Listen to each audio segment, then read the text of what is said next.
Aries, how are you? Welcome to your weekly reading for the 9th through the 15th. There is a Sagittarius full moon this week on the 11th. I will have a separate reading up on the channel for that if you're interested in the astrology. And it's funny because this is the second time I've tried to record your reading. This card came out for your card, Drawing Down the Moon, Divine Feminine, Source Channel, and Stillness. Using that moon this week, that full moon, will help you, I feel, not only connect better to Source, to open up to your divine feminine within, but I'm really focusing on this word of channeling. And I feel like it's you channeling kind of that inner self, or channeling the true self, the authentic self, channeling some kind of inner truth as well. So making time to stand still this week, making sure that you don't overdo yourself or put too much energy into everything else except for you. So making sure that you have some quiet time, some downtime, have some time to relax, but just being with you, right? Because the point of stillness is to connect with the body, to connect with the mind, and to connect with that higher self. So just kind of quieting everything around. And for some reason, 29 is a significant number. Now, traditionally, actually, 29 is usually the year where we go through our first Saturn return around that age. So I'm getting a sense of like a big change possibly on the horizon, and good week to do it if it's a full moon. Let's see what's going on with Aries. I wanted to say Aquarius for a minute, so you could be dealing with an Aquarius. Aries. Okay. We have Ascended Masters, create open communication. Again, there's that need to channel this week. To channel apparently with Ascended Masters. So your Ascended Masters can change at any time, right? It's not like you have to work with the same Ascended Masters for your whole life. But I feel like Aries, there's been like one Ascended Master that you've connected with your whole life. And that energy is coming through very strong right now. Very strong. But being open to communication with your team of light, essentially, right? So channeling that and opening up to your divine feminine within, Aries. All right, we have Six of Cups, Knight of Swords, Gemini energy there, Three of Pentacles, Judgment, Temperance, and Justice. I love how the three major arcanas are on the bottom right next to each other. Bottom of the deck, Two of Swords.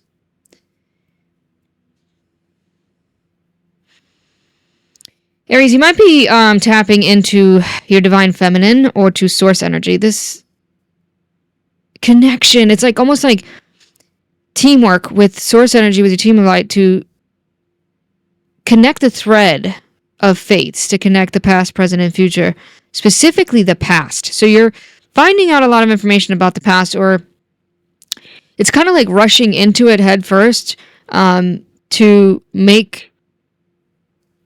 like pay your dues. It feels like making things right. And that might include cutting some stuff off. That might include a lot of healing.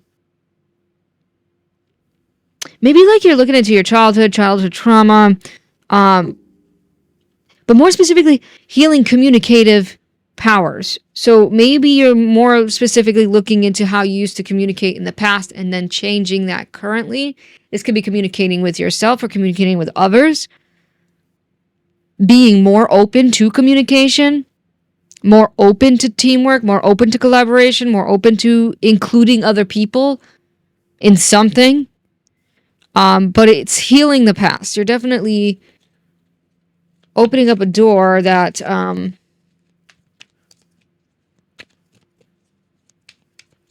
it opens the wounds, but not like in a harsh way. You look at like you're swallowing the truth here. Okay, that's what's going on here. You're swallowing some kind of truth about the past, but it brings a sense of balance and peace. It's like acceptance. Like, okay, this is what you have to do now to begin anew, to start fresh, or to plant a new seed of sorts.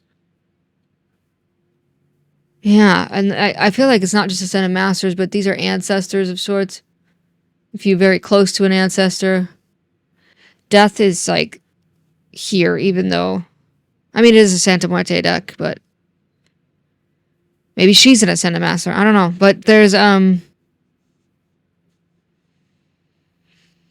yeah. Let me just clarify here.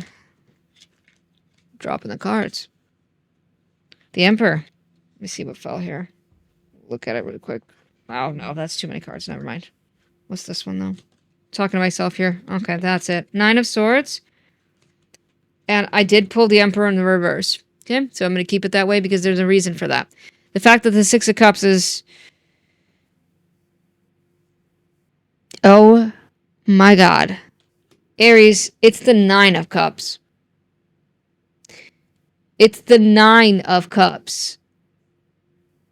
Here's the thing. I didn't even count the cups. I just looked at it and intuitively felt 6 of Cups.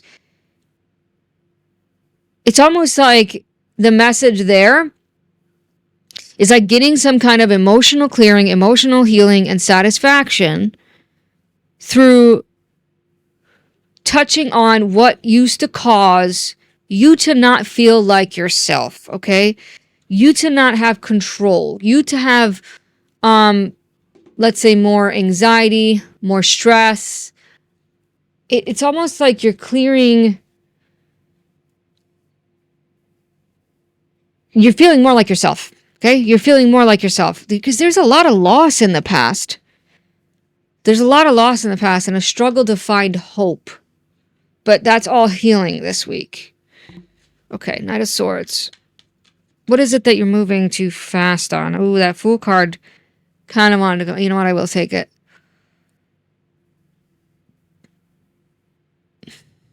I think you're figuring something out and you're going with it. You're going for it. You're going for it. You're not questioning. You're not doubting. You're going for it. You might be seeing who you can work with. I didn't realize we're already 7 minutes in. Let me speed this up here. Ace of Swords. Again, truth with the Magician. Writing a new chapter. Writing a new story. And I think the new story involves other people. This new story involves a collaboration of sorts because there's a lot on the table about that. What's this? Justice? Your justice. Your justice is coming in. The winds of change are here. The air is being cleared. Your justice is coming in. I think it's time for divine timing. You know, it's time for things to be made right. Things to be made balanced. Ace of Cups and the 2 of Cups underneath that. Could be the relationship. Well, it could be the relationship itself. It doesn't have to be a relationship with somebody else. But, yeah, because I feel like this together is almost like the relationship that you've healed within, you know, other parts of yourself. Again, the past version of yourself, possibly current version, future version. It's all the same, right? Oh, look at that. The moon is on the bottom. That's funny. The moon is back. The energy of that moon. Now, the fact that the moon keeps coming up, this is also tied to those subconscious thoughts, those unconscious actions. How do you feel? How do you think without really thinking or feeling, right? Deep-rooted belief systems, possibly. Let's get last bits of advice here for Aries. All right, priorities. Archangel Metatron, focus on your highest priorities. I'll help you get organized and motivated. Hope that helped, Aries. Thanks for tuning in. Have a great one. I'll see you in the next one.